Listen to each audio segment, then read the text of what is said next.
شمس أنت بدر أنت نور فوق نوري شمس أنت بدر. Assalamualaikum warahmatullahi wabarakatuh. Dengan saya Rizka, NIM 1211116203552, Prodi Bimbingan Konseling Pendidikan Islam, Fakultas Tarbiyah dan Keguruan UIN Sultan Syarif Kasim Riau. Tujuan saya membuat video di sini ialah untuk memenuhi mata kuliah Psikologi Perkembangan oleh Ibunda Suci Habibah MPD. Baiklah, pada pertemuan kali ini saya akan membahas tentang masa kanak-kanak. Masa kanak-kanak dimulai dapat berdiri sampai dengan mencapai kematangan. Masa ini menjadi dua periode. Yang pertama adalah masa kanak-kanak awal, yaitu umur dari 2 sampai 6 tahun. Yang kedua, masa kanak-kanak akhir, mulai dari umur 6 sampai 12 tahun. Dan kita masuki istilah dan tugas perkembangan masa kanak-kanak awal. Masa kanak-kanak awal dikatakan sebagai problem agif karena orang tua sering dihadapkan pada masalah-masalah. Yang pertama, tidak menurut. Yang kedua, keras kepala. Dan yang terakhir itu ada negativisme. Para pendidik menyebutnya sebagai masa kanak-kanak persekolahan, yaitu masa persiapan baik secara fisik maupun mental untuk menghadapi tugas-tugas saat mereka mulai mengikuti pendidikan formal, di mana anak-anak berada pada tekanan dan harapan yang terhadap anak masa ini sangat berbeda dengan yang dia alami saat memulai pendidikannya di kelas tersebut. Dan yang kedua itu, menurut para ahli menyebut masa kanak-kanak ini, yang pertama ialah usia kelompok, yaitu di mana masa anak-anak mempelajari dasar-dasar perilaku sosial sebagai persiapan bagi kehidupan sosial yang lebih tinggi yang diperlukan untuk penyelesaian diri saat mereka masuk kelas 1. Yang kedua itu ada usia menjelajah atau eksplorasi, yaitu menunjukkan bahwa anak-anak ingin mengetahui keadaan lingkungannya, maupun lingkungan hidup maupun yang mati, mekanisme perasaan dan bagaimana ia dapat menjadi bagian dari lingkungannya. Yang ketiga itu usia bertanya, yaitu anak banyak bertanya sebagai salah satu cara menjelajah lingkungannya. Yang keempat itu usia meniru, merupakan ciri yang sangat menonjol pada masa anak ini, yaitu anak meniru pembicaraan dan tindakan orang lain. Dan yang terakhir ialah ada usia kreatif, di mana masa anak ini lebih menunjukkan kreativitasnya dalam bermain dibandingkan dengan masa anak perkembangan lainnya. Dan ada tugas-tugas perkembangan pada masa kanak-kanak awal menurut Hafiz atau Hurlock 1990 adalah sebagai berikut. Yang pertama itu belajar mengerti tentang perilaku seks yang benar. Yang kedua, belajar membedakan dengan benar dan salah dalam hubungan orang-orang di luar rumah, terutama lingkungan tetangga, sekolah, dan teman-teman sebayanya. Yang ketiga itu belajar mengembangkan hati nurani. Dan yang keempat ialah belajar memberi dan menerima kasih sayang. Masa kanak-kanak selanjutnya yang kita bahas itu ialah masa kanak-kanak akhir.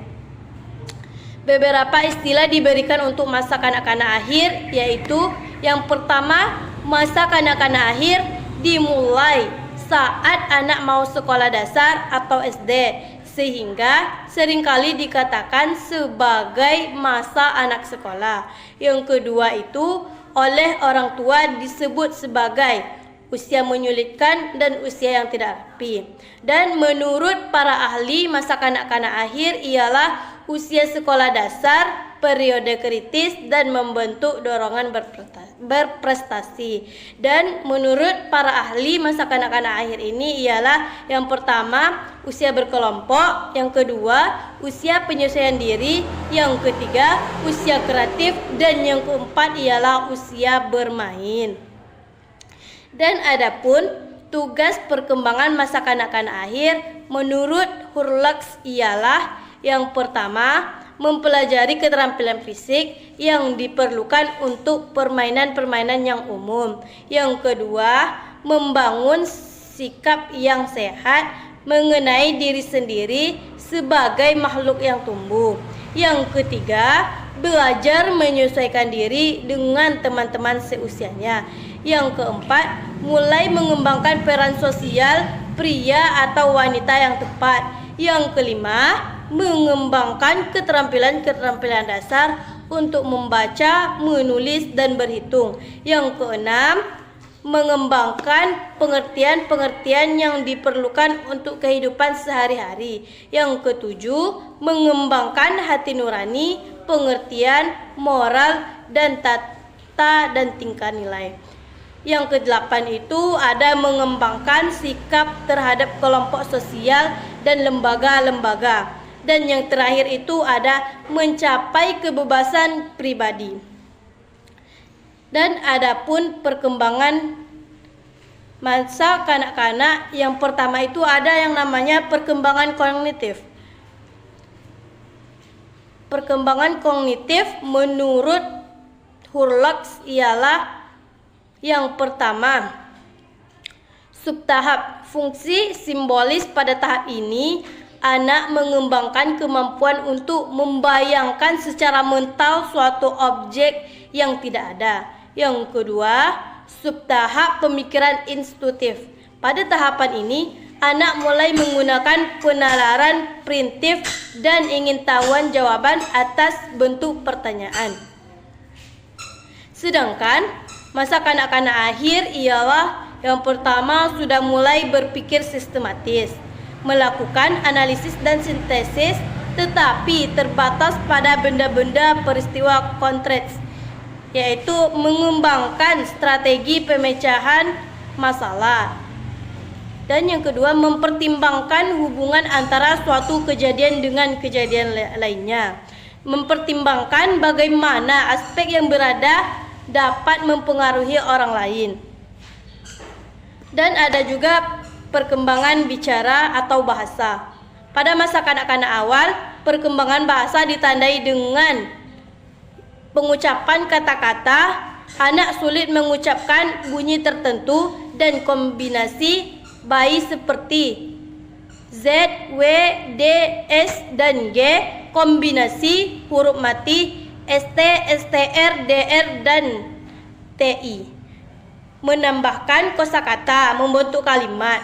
Dan adapun perkembangan bahasa kepada anak masa kanak-kanak akhir, yaitu mengembangkan kosakata sekitar 40.000 kata, memahami bentuk-bentuk kompleks gramatik, menangkap makna ganda dari kata-kata seperti dalam humor, mempertimbangkan kebutuhan dari pendengar dalam situasi yang kompleks, merancang strategi dalam berbicara.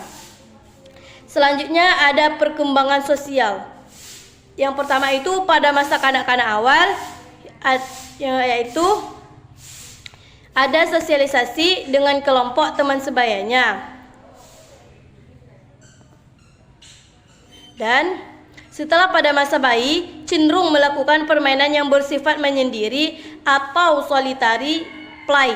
Pada awal masa kanak-kanak ini, seorang anak mulai menunjukkan minat yang nyata untuk melihat teman-temannya dan berusaha mengadakan kontak sosial. Dan adapun perkembangan sosial untuk masa kanak-kanak akhir ialah di masa sekolah, anak belajar memperoleh keterampilan dan pengetahuan tentang apa yang akan dilakukan dan bagaimana melakukannya.